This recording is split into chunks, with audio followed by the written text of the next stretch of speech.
Hola, mi nombre es Gladys Serrano y soy periodista audiovisual.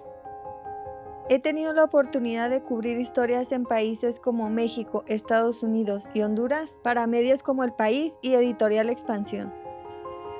Además, mi trabajo ha sido reconocido por instituciones como la Fundación Gabriel García Márquez, el Fondo Nacional para la Cultura y las Artes y la Bienal del Centro de la Imagen en México. El periodismo, además de ser un canal de expresión, funciona como un instrumento de libertad y cambio.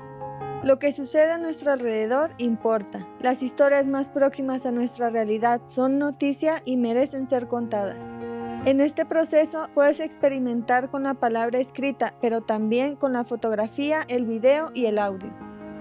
A través de estos podemos desvelar visualmente injusticias sociales, cambiar narrativas o crear registros históricos a partir de la mezcla de distintas disciplinas.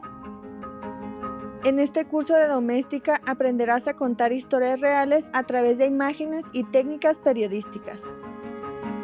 Como proyecto final, realizarás un reportaje visual utilizando fotografías y audios para narrar un suceso de tu vida cotidiana.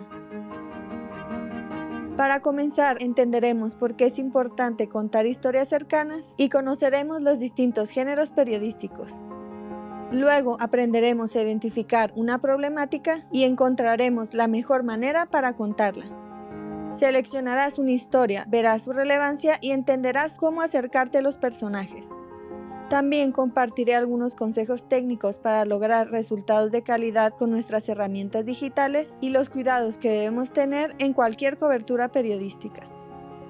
Después editaremos nuestras imágenes y audios para crear una secuencia narrativa clara y concisa. Veremos cómo finalizar nuestro proyecto multimedia y cómo difundirlo. Al terminar este curso sabrás contar historias reales desde un punto de vista periodístico con herramientas audiovisuales al alcance de todos. Necesitarás una cámara digital o un celular y un programa de edición. Este curso es para todas las personas interesadas en expresar su realidad cercana.